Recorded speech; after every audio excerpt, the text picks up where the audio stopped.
ત્યાગી અને ગ્રહસ્થની શોભાનું. સ્વામિનારાયણ હરે સંવત 1880 ચૈત્રવદી એકાદશીને દિવસ શ્રીજી મહારાજ શ્રી ગરડા મધ્યે દાદા ખાચરના દરબારમાંથી ઘોડીએ અસવાર થઈને શ્રી લક્ષ્મીવાડીએ પધાર્યા હતા ને ત્યાં વેદિકા ઉપર વિરાજમાન થયા હતા ને સર્વ શ્વેત વસ્ત્ર ધારણ કર્યા હતા ને કંઠને વિશે પુષ્પનો હાર પહેર્યો હતો ને પાગને વિશે ફૂલનો તોરો વિરાજમાન હતો ને પોતાના મુખારની આગળ મુનિ તથા દેશ દેશના હરિભક્તની સભા ભરાઈને બેઠી હતી અને પોતાની આગળ મુનિમંડળ જાન મૃદંગ લઈને કીર્તન ગાવતા હતા. તે જ્યારે કીર્તન ગાઈ રહ્યા ત્યારે શ્રીજી મહારાજ બોલ્યા છે, લ્યો હવે વાર્તા કરીએ તે સાંભળો છે. આ સંસારને વિશે ગ્રહસ્થાશ્રમી ને ત્યાગી એ બેના માર્ગ જુદા જુદા છે. તે જે ગ્રહસ્થને શોભા હોય તે ત્યાગીને દૂષણરૂપ હોય અને જે ત્યાગીને શોભા હોય તે ગ્રહસ્થને દૂષણરૂપ હોય. તેને બુદ્ધિમાન હોય તે જાણે પણ બીજો જાણી શકે નહીં. માટે તેની વિકતિ કહીએ છીએ. જે ગ્રહસ્થાશ્રમી છે તેને ધન દોલત, હાથી ઘોડા, ગાય ભેંસ, મેળી હવેલી, સ્ત્રી છોકરા, ભારે ભારે વસ્ત્ર આભૂષણ એ સર્વે પદાર્થ શોભારૂપ છે. અને એ જ જે સર્વે પદાર્થ તે જે ત્યાગી હોય તેને દોષરૂપ છે. અને ત્યાગી છે તેને વનમાં રહેવું, વસ્ત્ર વિના ઉઘાડું એક કૌપિન પર રહેવું, માથામાં ટોપી ઘાલવી, દાઢી મૂછ મુંડાવી નખાવી, ભગવા વસ્ત્ર રાખવા અને કોઈ ગાળો દે અને કોઈ ધૂળ નાખે તે અપમાનને સહન કરવું. એ જ ત્યાગીને પરમ શોભારૂપ છે. અને એ ત્યાગીની જે શોભા તે જ ગ્રહસ્થને પરમ દોષરૂપ છે. માટે આ સંસારમાંથી જે નિસર્યો અને ત્યાગી થયો તેને તો એમ વિચારવું છે હું કયા આશ્રમમાં રહ્યો છું. એમ બુદ્ધિમાન હોય તેને વિચાર કરવો, પણ મૂર્ખની પેઠે વિચાર્યા વિના કોઈ ચાળે ચડી જવું નહીં. અને જે સમજ્યું હોય તેને કોઈક વળીને કહે ત્યારે સામો ગુણ લે. અને જે મૂર્ખ હોય તેને કોઈક હિતની વાત કહે ત્યારે તે મૂંઝાઈ જાય. અને મુકુંદ બ્રહ્મચારી તથા રતનજી એ બે મૂંઝાતા નથી, તો એમની સાથે અમારે ઘણું બને છે. અને વળી જે શ્રદ્ધા સહિત સેવા ચાકરી કરે તે અમને ગમે. અને શ્રદ્ધા વિના તો કોઈક જમાયનું લાવે તો તે જમાયનું ગમે નહીં. અને વસ્ત્ર લાવે તો તે વસ્ત્ર ઓઢવું ગમે નહીં. અને પૂજા લાવે તો પૂજા ગમે નહીં. અને શ્રદ્ધાએ કહીને કરે તે અતિશય ગમે. અને શ્રદ્ધાએ કહીને ભક્તિ કરતો હોય ને બીજો કોઈક તેમાં ભક્તિ કરવા આવે ને તેની ઉપર ઈર્ષ્યા કરે તો તે અમને ન ગમે. માટે શ્રદ્ધા સહિત ને ઈર્ષ્યા રહિત જે ભક્તિ કરે તે અમને અતિશય ગમે છે. ઇતિ વચનામૃતમ. એવી રીતે ગઢડા મધ્ય પ્રકારનું 52 વચનામૃત જે તે થયું. એકલું જ્ઞાન કહેવું ને સાંભળવું તે કાંઈ કઠણ નથી.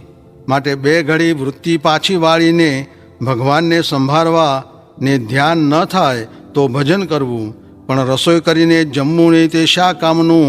એકલું જ્ઞાન કરવાથી વિષય ઓછા થવાના નથી ને એ તો ભગવાન સંભાળશું ત્યારે થશે. અને ભગવાનને સંભાળવા માંડે તો તેના ઉપર ભગવાનની ને મોટા સાધુની દૃષ્ટિ થાય. પણ એ માર્ગે તો ચાલે નહીં ત્યારે તેના ઉપર શેની દૃષ્ટિ થાય? માટે એ તો ભગવાનનો વિશ્વાસ રાખીને મંડવું. તે જેવો સંગ થાય તેવું થવાય છે. પણ જેમાં ગુણ નહીં હોય તેને સંગે તે ગુણ ક્યાંથી આવશે? ને જે ભગવાનમાં વળગ્યા હશે ને જેના જે વિષય ઓછા થયા હશે તેના સંગમાંથી તે ગુણ આવશે એ વાતમાં સંશય નથી. જેનું જે અંગ હોય તે વાતનું મુખ્ય પ્રતિપાદન કરે એ વાત સમજી રાખવી. ને ધર્મ, જ્ઞાન, વૈરાગ્ય એ 3 હોય તો તે જીવના સુખને અર્થે થાય. ને ભગવાન સંભાળવા તે પણ છે તો જીવના સુખ સારું, પણ તેને મહારાજ પોતાને અર્થે કર્યું એમ માની લે છે. સ્વામિનારાયણ હરે. સ્વામીએ વાત કરી છે. એક બાવે આવીને કહ્યું છે, હે મહારાજ તમે તો બહુ ભૂંડું કર્યું. ત્યારે મહારાજે કહ્યું છે, શું ભૂંડું કર્યું? ત્યારે તે બોલ્યો છે, બાઈ ભાઈની સભા કોઈએ નોખી નહોતી કરી તે તમે કરી, એ બહુ ભૂંડું કર્યું. ત્યારે મહારાજ બોલ્યા છે, હું અનિર્દેશથી આવ્યો છું કહેતા હું અક્ષરધામમાંથી પુરુષોત્તમ આવ્યો છું ને સુગાળવો છું. તે મારી સૂગ ચડી ગઈ છે. નીકળતો કાંઈ નોખા રહે એવા નથી. તે તે મહારાજની સુખ છે ત્યાં સુધી નોખા રહેવાય છે, નીકળતો ભેગા થઈ જશે ને વળી કોઈકે પૂછ્યું છે પુરુષનું મન ક્યાં રહેતું હશે? પછી મહારાજ બોલ્યા, જે આજ જ અમે વિચાર કર્યો છે જે પુરુષનું મન સ્ત્રીના ગુહ્ય અંગમાં રહે છે ને સ્ત્રીનું મન છે તે પુરુષના ગુહ્ય અંગમાં રહે છે, એમ સર્વેના અંતર કહી દીધા. સ્વામિનારાયણ હરે સ્વામીએ વાત કરી છે. વળી એમ બોલ્યા છે, જે વખતમાં ભગવાન ભજવાની જેવી રીત હોય તેવી રીતે ભગવાન ભજવા.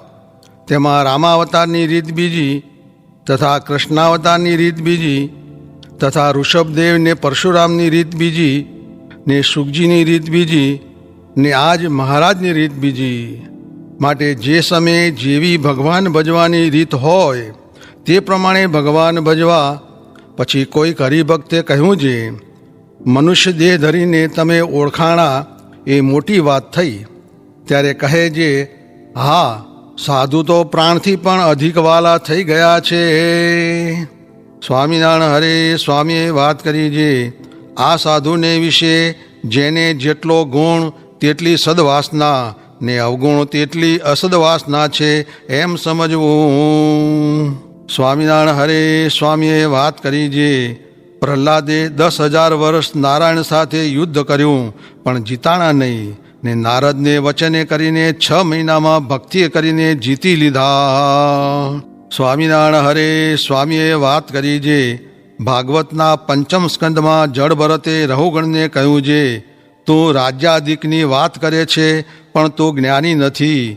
અહિંસા ને બ્રહ્મચર્ય સહિત ને રાગ દ્વેષાધિક રહિત એવો ધર્મ તેણે યુક્ત એવો જે વૈદિક માર્ગ તે પણ અમારા આત્મા પરમાત્માના જ્ઞાનવાળાને ગણતીમાં નથી, તો તારા રાજભૃત્યાદિક તે અમારા બ્રહ્મવિતાની શી ગણતીમાં. સ્વામિનારાયણ હરે સ્વામીએ વાત કરી છે, પાંડવે યજ્ઞ કર્યો તેમાં ભગવાન પણ ભેળા હતા તો પણ નોળિયો સોનાનો થયો નહીં, ને ઋષિના 4 શેર સાથવાના યજ્ઞમાં સોનાનો થયો, એમ સત્પાત્રની સેવાનું ફળ છે.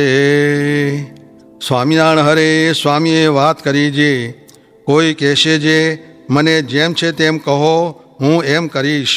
પણ મોટા હોય તેમ જાણે જે મોઢે કહે છે પણ આનાથી થશે નહીં, ને કોઈ મોઢે કહે નહીં પણ તેનું જાણે જે આ મોઢે કહેતો નથી પણ તેનાથી થશે. સ્વામિનારાયણ હરે સ્વામીએ વાત કરી છે, જુઓ ને શાસ્ત્રમાં પણ કહ્યું છે જે અંબરીશ, નહુષ, ભરતજી ને ચિત્રકેતુ એમણે ભગવાન ભજવાને સારું ચક્રવર્તી રાજને સૌનો ત્યાગ કર્યો. ખપવાળાની વાત એમ છે, બાજરો મળે તો પ્રભુ ભજવા, ને ધીરે ધીરે વ્યવહાર છે તે ગૌણ કરી દેવો, ને ભગવાન મુખ્ય કરી દેવા. આ તો વ્યવહાર પ્રધાન થઈ ગયો છે તે પ્રભુ શું સાંભળે. સ્વામિનારાયણ હરે સ્વામીએ વાત કરી છે, આ પંચ વિષય રૂપી અઘાસુરે જીવને ગળી લીધા છે. મહારાજ કહે, જો બધાએ પ્રભુ ભજે તો બપોરે મોતૈયાનો વરસાદ વરસાવીએ. તે જે દી કહે તે દી ગોળના ખાંડના જે કહે તે વરસાવીએ, પણ જીવ માળા લઈ બેસી શકે નહીં.